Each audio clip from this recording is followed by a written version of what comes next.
your Black Wealth Confessions, and where you admit your mistakes and you talk about really ridiculous things you might have done when it comes to money, mistakes you might have made, regrets that you have, things that you are ashamed of, and you submit your confession anonymously. And so what I do with Black Wealth Confessions is first I forgive you, and then I tell you how you can learn from your mistake and also help other people learn from your mistake. This is how we learn from each other.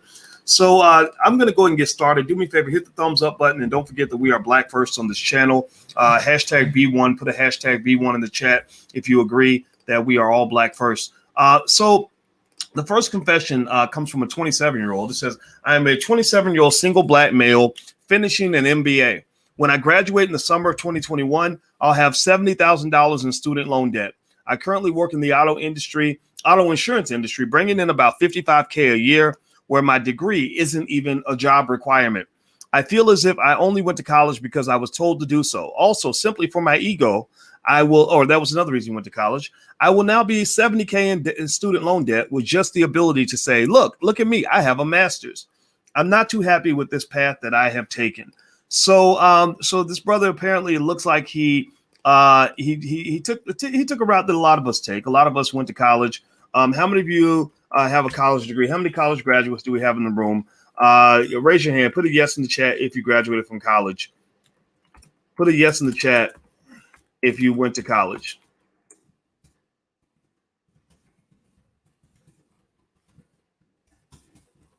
Okay. All right. I see a lot of yeses coming up. Yeah. A lot of you went to college, right? I mean, that's what a lot of us did. And a lot of us did it because we were taught that was the best way to be successful. And it doesn't mean college can't be connected to your success, right? I'm not here to say that college is always a bad decision or that it's a bad thing to do. I'm just here to kind of give you some nuances that you may not be aware of. The interesting thing that caught my eye with this particular confession, because we've talked about student loan debt before. I've explained to you guys in the past that student loan debt is really the number one the number one reason the Black wealth is actually falling behind. That's literally the number one factor. And so what's fascinating. Okay, Drock says this is my post. Okay, well he's not anonymous anymore. So if that really is you, then I think that's great. That you're owning up to it. And I think it's important to accept or to go ahead and be honest and talk about the mistakes we've made so that other people can learn from our mistakes. Because with each generation, we're supposed to get better. And we won't get better if we don't learn how to not repeat the same mistake that we made in the past. Am I right or am I right? Give me a yes or no if you agree with what I'm saying here. So making mistakes is okay. The question is, how do you handle your mistakes? How do you come back from those mistakes? How do you fix those mistakes? So here's what I'm going to lay out for you really quickly. First of all, the thing that got my attention is that he said that going to college and getting the master's degree was for his ego. And that's interesting to me because what that really says is that you get a lot of your self-esteem from, getting degrees from white people. You tell me the truth. I mean, seriously, when you're born to believe that because you're Black, that you're just pretty much nothing until you get validated and labeled. And it might be labeled with a fancy job. Maybe you're labeled with a certain degree. Maybe they label you with a Grammy or an Oscar or some other worthless award. Maybe they'll label you in some other way. Maybe you get labeled with the clothing that you wear. We all look for labels. And it's so subtle that we don't even know that we're looking for labels. We don't even know that. We just do it because everybody else is doing it, right? We like to be Gucci'd up and everything else and tell everybody, look at me, look at what I'm wearing, look at the brand I have on, because that gives you your self-esteem, that gives you your validation. Well, that's a very dangerous thing because what happens when you're Black in America, in my opinion, is that when they keep your self-esteem low, then what they can do is they then have the ability to sell you your humanity. They sell you your validation. They sell you the thing that you need in order to feel whole and to feel complete. So, that's a scary, very vulnerable position to be in. That's an easy way to zap wealth out of the Black community. So here's the deal. One of the things I would say to you is, we have to start off with some basic stuff. A lot of spending and how you use your money is deeply linked to your self-esteem. And I'm not just talking about spending money on expensive college degrees. I'm talking about just going into jewelry stores and buying luxury items and things like that.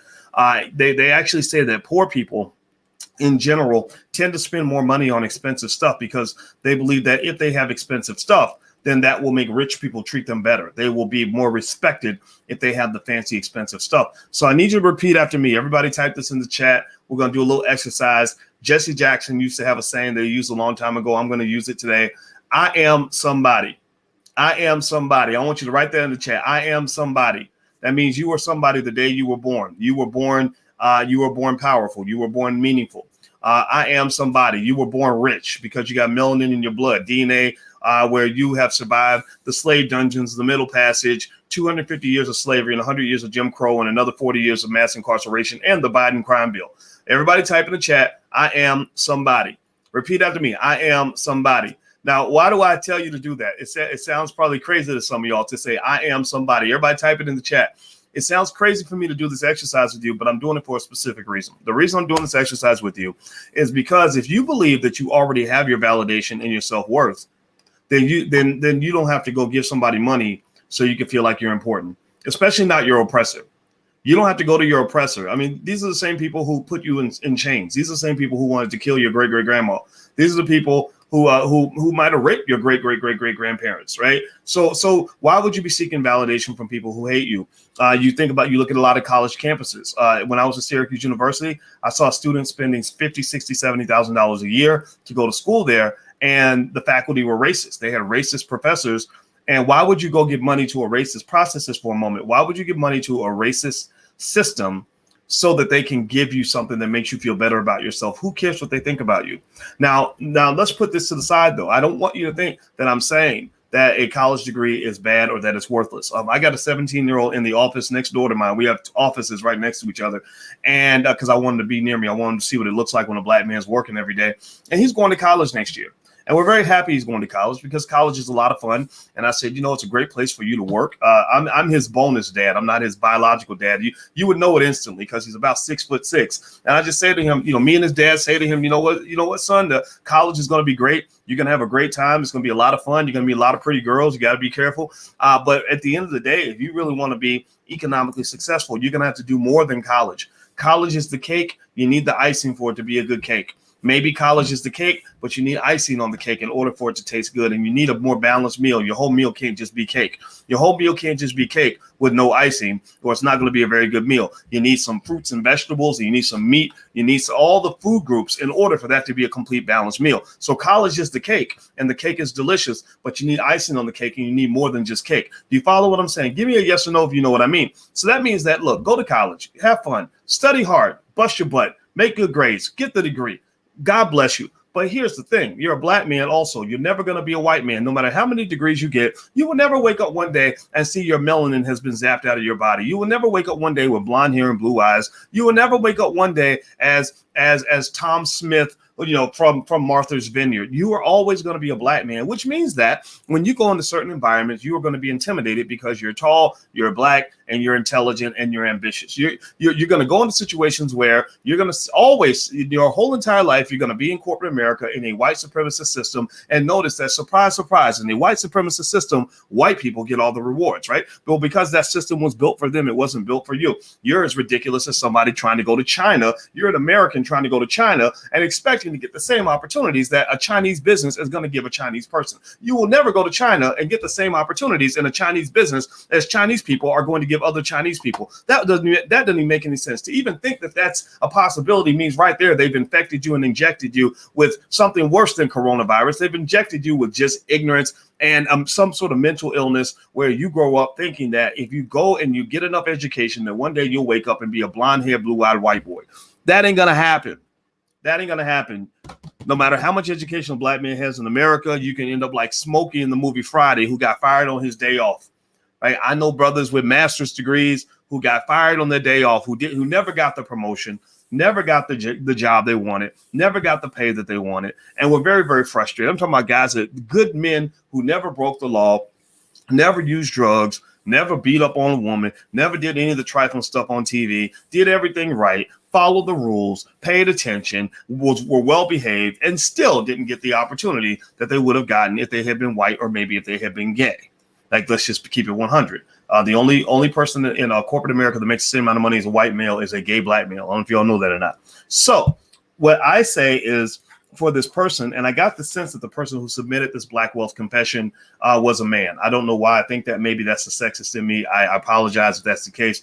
Craig was Ice Cube played Craig. Smokey was played by Chris Rock. Or maybe Craig got fired on his day off. There you go. Craig got fired. It wasn't Smokey. It was Craig. See, that's even worse because Craig was the good guy. Craig was the straight guy. Smokey, you can see why Smokey would get fired. But Craig did everything right. Right? Craig didn't break any law. Craig was a good guy. Right? So my point on the matter is to say that when you're a Black man, you have different rules, and it's very important that you also play by different rules. It's also very important that you move in a different way because you're dealing with a different situation. And it's very important that you know this, because if you don't know this, you're going to be very frustrated your whole entire life. Now, by the way, do me a favor, please take 1 second real quick. Please hit the thumbs up button, share, and subscribe button. Also, those of you who are watching on the Black Financial Channel on Instagram, you can follow the Black Financial Channel on Instagram. Just look up the Black Financial Channel. And if you want to submit a Black Wealth confession, the URL is right there on the screen. It's blackwealthconfessions.com, blackwealthconfessions.com. So feel free to submit your confession, submit it anonymously. Tell me about something stupid that you either have done with money or something stupid that you're doing with money, and I'll address as many confessions as I possibly can. I can't address them all, but I will address as many as I can. And also, don't forget that our Black Wealth calendars are out now. So if you want a Black Wealth calendar for 2021, where we put Black Wealth principles on a calendar that you can put on your refrigerator, go to blackwealthcalendar.com. That's blackwealthcalendar.com. Let me lay out a couple more thoughts. I'm going to read this confession again, and then I'm going to address it again so we can learn something from this person's experience. First of all, you're 27 years old. Oh, that's why I knew it was a Black male, because he says, I'm a 27-year-old single Black male. Pay attention, boys. Pay attention. Okay. Hello. I'm a 27-year-old single Black male finishing an MBA. First of all, congratulations. That's really awesome. 27 years old. You got your whole life ahead of you. No matter how much dumb stuff you've done by the age of 27, you can usually recover from most of it. Okay. So he's 27 years old, finishing with an MBA. He graduates in the summer of 2021. I have $70K in student loan debt. I currently work in the auto industry, bringing in about $55K a year, where my degree isn't a job requirement. A lot of people end up in that situation where you get a degree in one field and your job doesn't even require a degree in that field. Here's a little interesting thing about college that I found fascinating. When you get about 40 years old, nobody really cares what you majored in college. Seriously, nobody cares if you made straight A's or straight C's. Like, nobody cares. I have people that work for me. I don't even know if half of them went to college. I don't even ask. I know if they can do their job, though. I know if they can do their job, but I don't know if they went to college. I do not care. I do not care. Having a piece of paper does not make you more qualified for the position, at least not when it comes to people that are trying to get results. And also, there are a lot of college degrees or a lot of college graduates who have fancy degrees who work for people who never went to college. Right? You get up every day in a suit and tie. Your boss comes to work in his pajamas because he learned the stuff that mattered. He had the essential skills.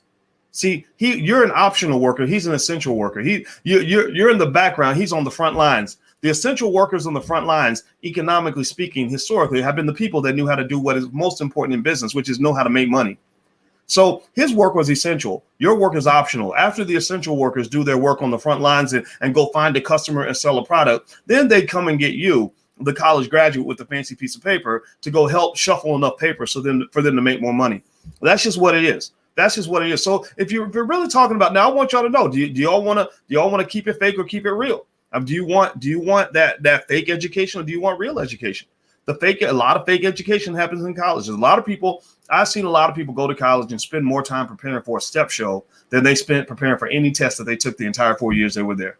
I've seen people go to college and spend more time drinking and whoring and partying than they spent studying in a book. I've seen people go to college and literally come out damn near dumber after they left than they were when they arrived. I've seen people go to college as good, wonderful, normal people and leave college as drug addicts and alcoholics. I've just seen it happen. And Lord knows I went to Syracuse. We produce as many alcoholics as we produce college graduates. I guarantee you that. One of our students actually wrote a best-selling book called Smashed. I believe that's what it was called, where there's a picture of her slung over the curb, like about to puke because she had been drinking all night. And she talked about nothing but spending 4 years in a bottle. Now, this was a white girl, so black people ain't got to take credit for this one. But this is a black woman. But that's really the reality of it all.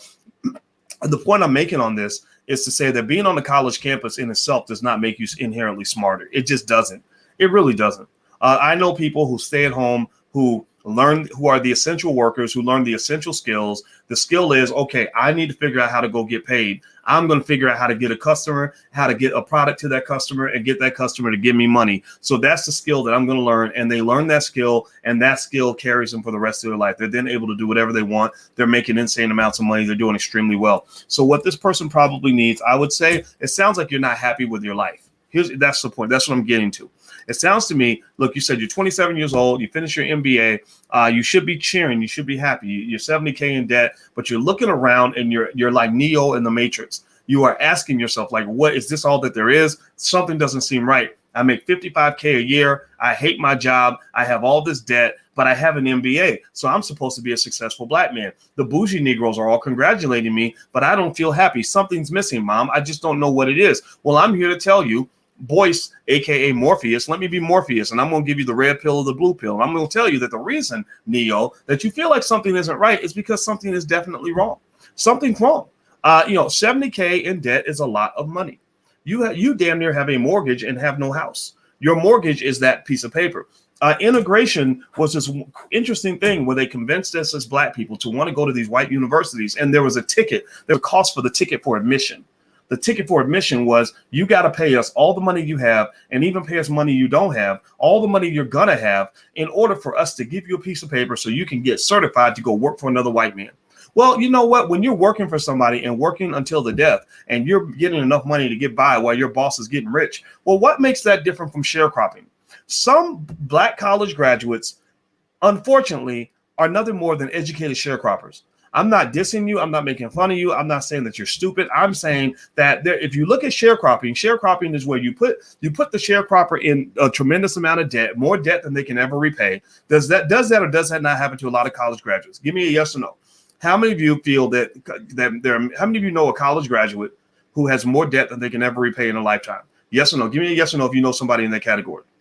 So how does sharecropping work? Sharecropping is where you say you're the boss, you own the land. You say, I'm going to give you an opportunity. So I'm going to loan you all the tools and the land, and I'm going to put you in a ton of debt, so much debt that you can never get out of that debt. So you're always going to have to work for me. You're always going to have to answer to me. Right? You have no choice now, and you're going to work, and you think you're getting ahead. You think you're going to work yourself out of the debt, but the joke's on you, because you will never work out of that debt. You will be a person that's swimming really, really hard in a swimming pool where you're not moving an inch. You're just going to spend your whole life like a hamster running really, really fast on a wheel, and you're not going to move an inch because the whole wheel was designed before you came along. So in many cases, a college degree, if you're not careful, can become your ticket to educated sharecropping, where you're stuck in more debt than you can ever repay. You're not generating the income that allows you to eliminate the debt. And so therefore, you're pretty much just destined to work until you die. And when you die, your family has no assets. Well, just surprise, surprise. This has been going on for over 2,000 years. Europeans, white people did this to other white people. White people used to do this to other white people. If you go back to the feudal systems in Europe back, 1,500 years ago that they did in Italy and other places, that was how it was structured. 90% of the population were the peasants who would work their butts off on the farms to take care of the nobility, the top 10%. That's the ugly form of capitalism. So what I want you to understand is that if you don't make an adjustment, if you don't get off the grid, if you don't take the blue pill, or I don't remember if it was the red pill that Neo took, whichever pill you got to take to get your ass up out of that situation, you better do it. You better do it. So what does that mean? Well, this person probably needs an income accelerator. They also need an accelerator for happiness. An income accelerator might be, for example, learning how to run a business so that you can increase your income level so you can go knock out that debt. A lot, they're not giving people a hard time for not paying their student loan debts. Nobody's really paying it, right? So some people just put it to the side. They defer it. They say, okay, you know what? I'll take a hit on my credit. I'm just going to go out here and hustle and go make some more money, and then I'll come back and deal with the debt later. All sins can be forgiven if you show up with money. I saw an episode of The Sopranos one time where there was a guy who tried to kill Tony. Tony was the big boss. He tried to kill Tony, so Tony was pissed at him, and the guy disappeared, and he was looking for him. He was looking for him because he's going to kill him. And then the guy shows up. One day Tony's eating lunch, and the guy walks up, and Tony stops eating it. He starts eating the spaghetti in the middle of a bite. He's got some spaghetti hanging out of his mouth, and he just looks up at him, and he's like, what the fuck are you doing here? And the guy's like, look, Tony, I know you're mad. Tony, I know you're mad at me. But I got $100K in the bag. That's just for you. And Tony's like, you got $100K in the bag? Okay, sit down. So all sins are forgiven because he paid his way out of that situation, right? So what's the point? The point is that with the student loan people, if you're not paying that student loan debt and you leaving it to the side, they kind of get it. I'm not telling you to do it. I'm just telling you I've seen people do this before. They kind of get it. Some of y'all may have already defaulted on your student loans. It's okay because actually half of all Black college graduates default on their student loans, right? And it does hit your credit. There's no question about it. But if you have an exit plan, maybe in a plan where you're taking that extra money and you're investing it consistently, maybe you're acquiring some real estate if possible, or you're putting your money into a business that can increase your income and get your side hustle moving, right? Then maybe you can come back later and come back with enough cash to get that fixed. You know, I can tell you as a person, I've had terrible credit. There's been times when my credit was in the garbage, and the reason it was in the garbage, I knew what my credit score was. I knew it was garbage. I just had to pay for everything with cash. But you know what happened? When I got enough cash, I went back, I paid off a bunch of the debts, got them removed, and everything was fine. My score went right back up. Right. But one thing I was not going to do was I was not going to slave away for the next 30 years at a low paying job just to make enough money to barely pay back student loans. That was one thing I was not going to do. So it sounds like this brother needs a transformation in his life. Right. He needs a better career, a career that he actually enjoys, not the one that his mama told him to do. In fact, actually, he talks about this. He mentions in the Black Wealth Confession. Let me see here. Hit the thumbs up button. Please hit the thumbs up button. And by the way, if you want to submit a Black Wealth Confession, just go to blackwealthconfessions.com. And you can actually see my responses to other Black Wealth Confessions if you want to subscribe to financialjuneteenth.tv.com. Let me see if I can put the URL on the screen. There we go. So if you subscribe to financialjuneteenth.tv.com, you can actually hear my responses to some of the other Black Wealth Confessions. It's a good platform. It's designed to help you. So I hope that you'll take advantage of this resource. He says, I feel as if I only went to college because I was told to do so. Also simply for my ego. Those are two very dangerous reasons to make financial decisions. The reason it is a bad decision to do things just because other people told you to is because people are stupid. People are sheep. People follow the crowd, even if the crowd is headed to hell in a handbasket. People will tell you what to do just because everybody else is doing it. I don't know if this is just unique to Black people or not, but my God, I swear to God, there are times where I literally feel like I was born on the wrong planet because everybody will be going that way. And I'll be like, I would go that way, but I'm not stupid enough to do what the rest of y'all are doing because the rest of y'all Negroes going to end up complaining and sad and upset because of how hard it is to be Black, because you're literally walking yourself right into a death trap. I'm just telling you, brainwashing is very real. Brainwashing is super real. It happens every day in media, every day, all the time.